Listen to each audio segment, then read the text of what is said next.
मुलाजमीन alliance इत्तेहाद का नौकोट के अंदर हमारी मरकजी क़यादत के हुक्म पर एहतजाजी मुजाहरा हो रहा है।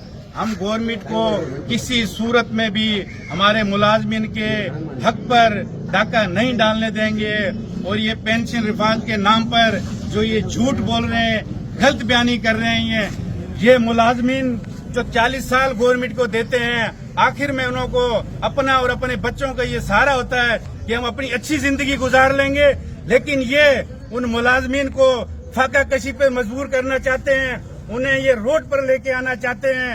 हम किसी सूरत में इंशाल्लाह अपना हक नहीं छोड़ेंगे, अपना हक लेके रहेंगे और हम अपनी मरकजी क़यादत के हुक्म पर इंशाल्लाह, हर हुक्म पर इंशाल्लाह लबैक करेंगे। मुलाजमीन इत्तेहाद जिंदाबाद, मुलाजमीन इत्तेहाद जिंदाबाद, मुलाजमीन इत्तेहाद जिंदाबाद। आपने इन मुजाहिरीन की बातें सुनी, इनका यही कहना है कि हम अपनी मरकजी क़यादत के हुक्म पर आज 5 रोज से जो एहतजाज पर थे, आज हमारा जनरल इजलास होगा और अगले मरहले का हम ऐलान करेंगे और अपने हकूक हासिल करके रहेंगे। जी।